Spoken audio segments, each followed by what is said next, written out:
আমাদের খাদিজা এডিটিং এর সকল প্রকার পার্ট গল্প দেখতে আমাদের চ্যানেলটি সাবস্ক্রাইব করে পাশে থাকা বেল আইকনটিতে ক্লিক করে অল নোটিফিকেশন অন করে দিন। বাবার কথাগুলোয় কি যেন একটা ম্যাজিক্যাল ব্যাপার আছে, চুম্বকের মতো টেনে নিচ্ছে রায়ানকে। ওর অসম্ভব ভালো লাগছে। দীর্ঘদিনের মান অভিমানের পালা চুকিয়ে বুকিয়ে দিয়ে এরপরই নেমে গেল খুনসুটিতে। হাত বাড়ালেই ভালোবাসার পাহাড় মাথা উঁচু করে দাঁড়িয়েছিল ধরা দেবার জন্য। আজ হয়তো সেটা খুঁজে পেতেই কতটা সময় বয়ে গেল, বৃথা ভুলে ভরা সময়। কেন যে মানুষ ভালোবাসা চিনতে এত দেরি করে ফেলে কে জানে। রাত থেকে তামিমের জ্বর এসেছে। ছেলেটা কি যে হয়েছে, বাপের মতো ঠান্ডায় ধাত পেয়েছে একেবারে। নাইম আর ওর ভাইয়ের বাচ্চাদের সাথে গতকাল বৃষ্টিতে ঝাপাঝাপি করেছে সে। সবাই ঠিক আছে, আর সে বেচারাই ঠান্ডা জ্বর বাঁধিয়ে একাকার। তামিমের মাথায় পানি ঢালছে রুমু। এর মধ্যে হন্তদন্ত হয়ে ঝুমু এলো প্রায় ঝড়ের গতিতে।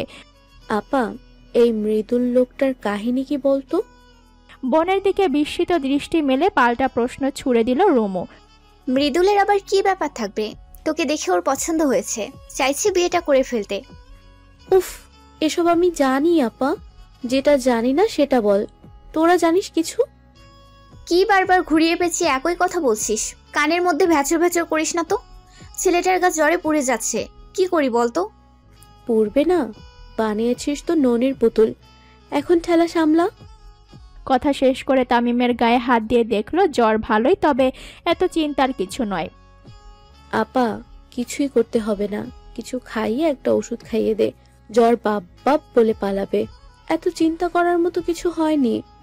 তুই কিভাবে বুঝবি? আগে তোরা একটা দুটা হোক, তবেই বুঝতে পারবি। কথাটা বলে বুঝতে পারলো ভুলভাল বলে ফেলেছে। ঝুমুর মুখের হাসিটা যেন ম্লান হয়ে গেছে মুহূর্তেই। প্রসঙ্গ পরিবর্তন করে তড়িঘড়ি করে বলল, মৃদুলের ব্যাপারটা আমি জানি, তোর বহু পুরনো রোমিও। বাকিটা যার কথা তাকেই জিজ্ঞেস করিস না হয়, সেই ভালো হবে। আমি আর বলতে পারবো না আগ বাড়িয়ে। হো, তা ওই রোমিও ব্যাটাকে কই পাবো? হাসলো রুমু। যাক, মেঘটা গেড়ে বসেনি তবে। ওয়ারড্রোপের ওপরে দেখ, একটা প্যাড আছে, ওখানে তোর ওই রোমিও ব্যাটার নাম্বার লেখা আছে। আমার এত ঠেকা নেই তাকে কল দেবার জন্য। আমার কিছু ডাউট ক্লিয়ার করার জন্যই কথা বলাটা দরকার বলেই কল করব। আমি মনে হয় প্রেমালাপ করার কথা বলেছি তোকে। আপা, তুই এই বয়সে এমন ফিচলে টাইপের কথাবার্তা কিভাবে শিখলি? কেন, বুড়ি হয়ে গেছি নাকি? চুল কিন্তু এখনো পাকেনি। ঝুমু হেসে বলল, স্নিগ্ধ প্রাণবন্ত হাসি। নম্বরটা নিয়ে বোনের সামনে থেকে বেরিয়ে গেল ও। আর রুমু না চাইতেও ডুবে গেল বিষাদে। সাফায়েতের সাথে কতই না স্বপ্নের বুনন এঁকেছিল। ছোট ছোট স্বপ্ন কুড়িয়ে কুড়িয়ে সেই সুতো দিয়ে স্বপ্নের মালা গেঁথেছিল। মালা ছিঁড়ে গেছে অল্পতেই, কি করে টেকসই হবে? সুতোটাই যেখানে ছিল বড্ড দুর্বল, ভঙ্গুর। ঝুমু প্রথমবার কল করলো, কেউ ধরলো না। আবারও করলো, কিন্তু ফলাফল একই। খুব রাগ হলো ওর। সেদে সেদে কল করেছে বলে নিজের ওপরেই মেজাজ খারাপ হলো। কিন্তু ওরই বা কি করার আছে? জীবনে বারবার ঠকে যেতে চায় না ও। একেবারে যাচাই বাছাই করে তারপরই সামনে এগোতে চায়। নতুন করে কোনো হাসি মুখের ছলনায় প্রলুব্ধ হতে চায় না, কোনোভাবেই না। আরেকবার ভেঙে চুরে গেলে আর নিজেকে জুড়তে পারবে না। তবে সবকিছুর শেষে একটা কথা ওর মনে হয়, যাই হোক আর যেই হোক, কারো ওপর পুরোপুরি নির্ভরশীল হবে না ও। নতুন জীবন শুরু করার আগে নিজে উঠে দাঁড়ানোর চেষ্টা করবে ও, প্রাণপণ চেষ্টা। দৃঢ় প্রতিজ্ঞার ছাপ স্পষ্ট ফুটে উঠল অবয়বে। হঠাৎ বলা নেই কারণেই দুদিন থেকে ঝুপঝাপ বৃষ্টি পড়া শুরু হয়েছে। অসময়ে বৃষ্টি। শীত আসি আসি করছে, এর মধ্যে বৃষ্টি হয় না। কি অদ্ভুত ব্যাপার! এই হিমশীতল বৃষ্টিতে বহুক্ষণ ভিজল নবনী। বৃষ্টির কান্না কি সুন্দর করে ওর কান্না লুকিয়ে ফেলল। প্রচণ্ড মন খারাপ নিয়ে ছাদে এসেছিল, কিন্তু ভিজতে ভিজতে অভিমান আর মন খারাপ কি সুন্দর করে ধুয়ে মুছে গেল। চোখ বন্ধ করে গুনগুনিয়ে গেয়ে উঠল, আমার সারাটা দিন মেঘলা আকাশ, বৃষ্টি তোমাকে দিলাম, শুধু শ্রাবণ সন্ধ্যাটুকু তোমার কাছে চেয়ে নিলাম। রায়ান ছাদে আসছিল তখনই। বাবার সাথে কথা বলে ঘুমিয়ে গিয়েছিল। বহুদিন পর কি একটা প্রশান্তির ঘুম হয়েছে। পুরোপুরি ঝরঝরে লাগছে। অপরাধ বোধের ছিটেফোঁটা এখন আর ওর মনের মধ্যেই নেই। বাবা কি অদ্ভুতভাবেই না ওকে সামলে নিয়েছে। ঘুম ভাঙতে বৃষ্টি পড়ছে বুঝতে পারলো। নিজের দেশের বৃষ্টি গায়ে মাখতে ইচ্ছে হলো খুব করে, তাই ছাদের দিকে পা বাড়ালো। সিঁড়ির শেষ ধাপে এসে গান শুনে থমকে দাঁড়িয়ে পড়ল রায়ান। অজান্তে কয়েক পা এগিয়ে গেল। চোখ বন্ধ করে বৃষ্টিকে উপলব্ধি করার চেষ্টারত নবনীকে কি যে অদ্ভুত রহস্যময় লাগছে, কি ভীষণ অপার্থিবই না লাগছে ওর চোখে। নিমেষেই কোথা থেকে আচমকা একরাশ ভালো লাগার বাতাস যেন ওকে ছুঁয়ে গেল, প্রশান্তির বাতাস। মুহূর্তেই ওর যেন মনে একটা ভাবনার উদয় হলো। জীবনানন্দ দুদণ্ড শান্তি খুঁজে পেয়েছিল বনলতায়।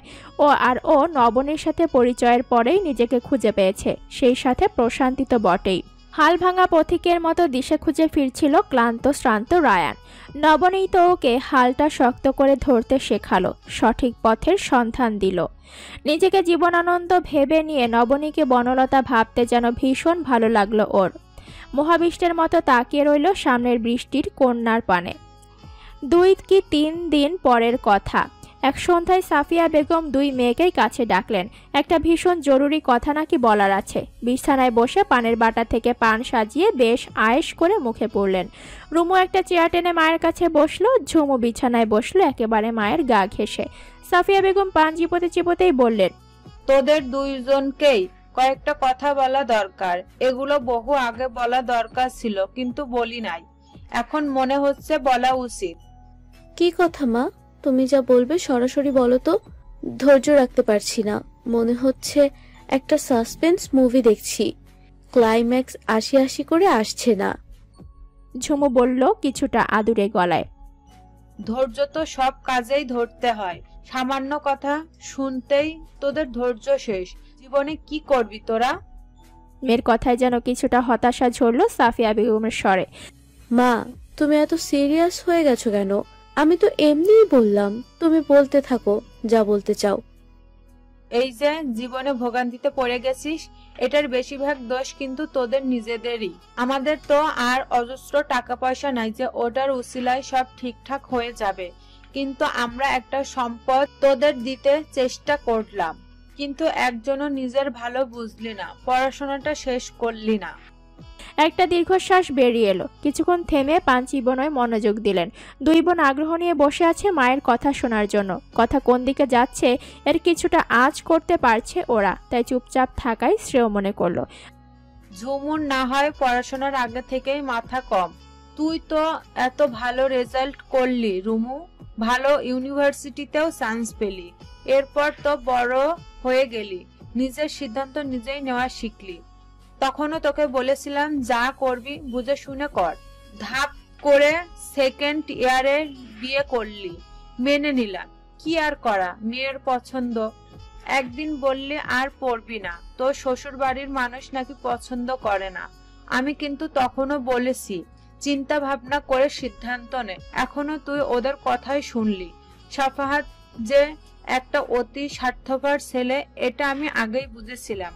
এই চোখে এখনো অনেক কিছু খালি চোখেই ধরা পড়ে। বয়সে একটা ওজন তো আছেই। আবারও কিছুটা থামলেন তিনি। এখন একটানা বেশি কথা বললেই মনে হয় খুব বেশি বুঝি পরিশ্রম করে ফেলেছেন। ওরা তখন কেবল মৌন শ্রোতা মায়ের কথার। ভালোবাসায় অন্ধ হওয়া কোনো কাজের কথা না। তোরা দুজনই কেন যে এটা বুঝলি না? ঝুমু, তোর কথা আর কি বলবো, এখন যে বুঝতে পেরেছিস এটাই শুক্রিয়া।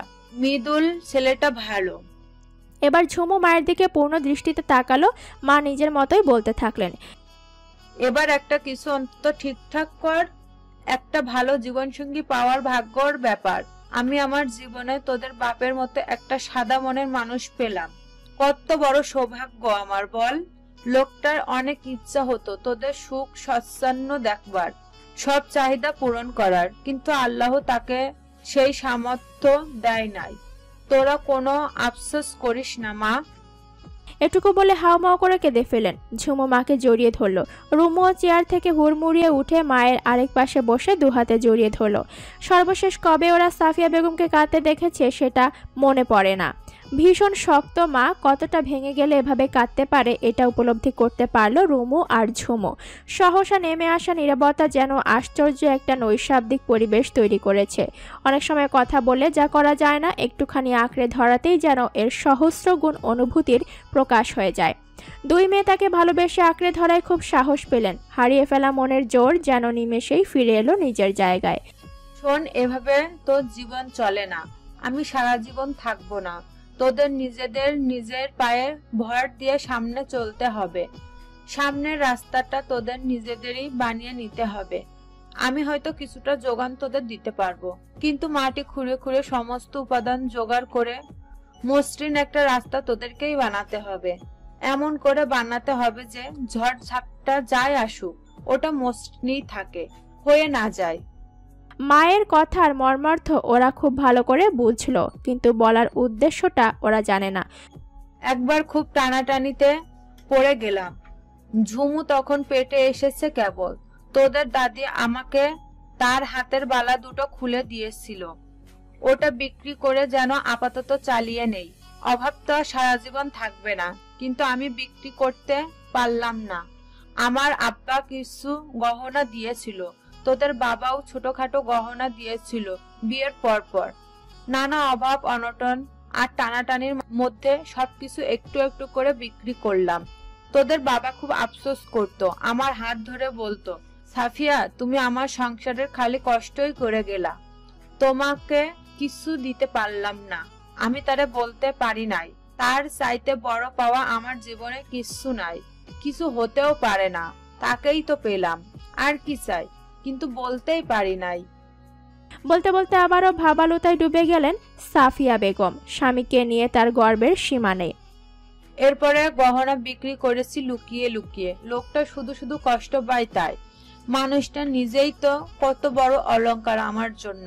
সামান্য একটু সোনা আর কি ক্ষমতা, তুচ্ছ বই তো কিছুই না। সেগুলো তো আসবে যাবে। সব গহনায় আস্তে আস্তে কাজে লাগালাম সংসারের। মানুষটার উপরে চাপটা কিছুটা তো কমতো, কিন্তু শাশুড়ির সেই বালা আমি হাতছাড়া করতে পারি নাই। সেটা আশীর্বাদ ছিল আমার জন্য, হয়তো এখন কাজে লাগবেই বলেই। আর্দ্র চোখে বিস্ময় নিয়ে মাকে দেখতে থাকলো ওরা। ছোট ছোট স্যাক্রিফাইস সংসারকে কতটা পরিপূর্ণ করে এটা কি দারুণভাবে না উপলব্ধি করলো।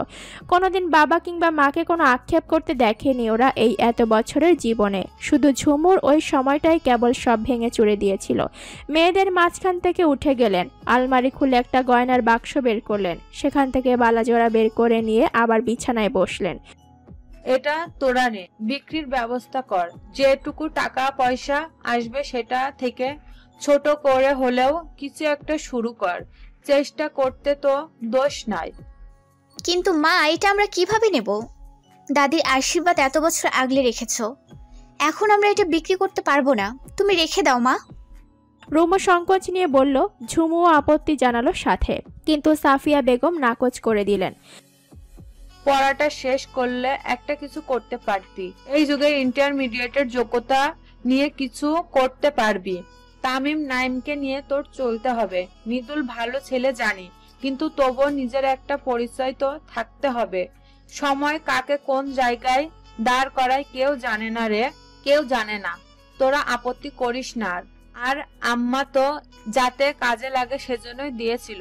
ধর। কিন্তু মা, আমি নিতে বলেছি, কিন্তু এবার আমার কথা শোন। মায়ের ধমক মেনে নিল ওরা। সাফিয়া বেগম স্বস্তি পেলেন। সামনে ওদের কি হবে তিনি জানেন না, কিন্তু ওনার যেটুকু সামর্থ্য আছে সবটা দিয়ে দিতে তিনি পিছপা হবেন না, সর্বস্ব দিতেও না। লাভ হবে না ক্ষতি সেই চিন্তা করলে জীবনে নতুন করে কিছুই শুরু করা হতো না। এত আবিষ্কার কোনোটাই সম্ভব হতো না। একবার পথ তৈরি হয়ে গেলে গন্তব্য খুব বেশি দূরে থাকে না। কোনোভাবে ঠিক পৌঁছে যাওয়া যায় কাঙ্ক্ষিত গন্তব্যে। আর তার মেয়েগুলো পৌঁছতে পারুক আরাধ্য গন্তব্যে। চামেলি আজ ভীষণ খুশি। রায়ান ওর ছবি তুলে দিয়েছে, ছবিগুলো ওর মনে ধরেছে খুব। রায়ান অবশ্য আজই বেরিয়ে গেছে এবার দেশের আরেক প্রান্তে। তবে এবার সে ভীষণ ফুরফুরে মেজাজে আছে, প্রাণ ভরে শ্বাস টেনে নিতে পারছে। সহসা জীবন যেন রঙের পশরা নিয়ে এসে ওকে ভরিয়ে দিয়েছে। জীবন সত্যিই দারুণ, শুধু উপভোগ করতে জানতে হয়। নবনীকে অবশ্য এখনো প্রাপ্য ধন্যবাদ জানানো হয়নি, ভেবেছে ফিরে এসে বন্ধুত্বের প্রস্তাব দেবে। হোক রাগে কিংবা প্রস্তর কঠিন, তবুও হৃদয়ে একটা টলটলে স্বচ্ছ মায়া বয়ে বেড়ায় মেয়েটা। নবনী ওর আধার ঘেরা জীবনে আলো জ্বেলেছে। ওর জীবনে যদি কাউকে লেডি উইথ দ্য ল্যাম্প বলা যায়, তা অবশ্যই নবনী। রায়ানের জীবনের বাতিঘর। আজ ভীষণ আশ্চর্য একটা ব্যাপার ঘটল। চামেলি ওর সিরিয়ালের সময়টা নবনীর ঘরে এসেছে গল্প করতে। এই সময় ওকে ক্রেন দিয়েও টেনে তোলা যায় না অন্য সময়। আফাগো, আমি তো জানি মেলা সুন্দর, কিন্তু ভাইজান যেই ফটো তুললা দিছে, হ্যানে একেবারে পরিছাও দেখা যাইতেছে আমারে। গলায় প্রবল উচ্ছ্বাস ঝরে পড়েছে। চামেলির ছেলে মানুষিতে হেসে ফেলল নবনী। আপনিও কয়টা তুললেন, তাইলে বুঝবার পারবেন। আর যাই কন, ভাইজানের লাহান ভালা ফটো এই দুনিয়ায় কেউ তুলবার পারবো না। রীতিমতো চ্যালেঞ্জ ছুড়ে দিল মেয়েটা। নবনী তর্কে গেল না। যার যার বিশ্বাস তার তার কাছে, যার গণ্ডি যতটুকু তার চিন্তাও ততটুকুতেই বিস্তৃত। এটা ভেবে সে যতটা উচ্ছ্বসিত হয়ে আছে, সেটাকে খাটো করার সাধ্য কারণেই।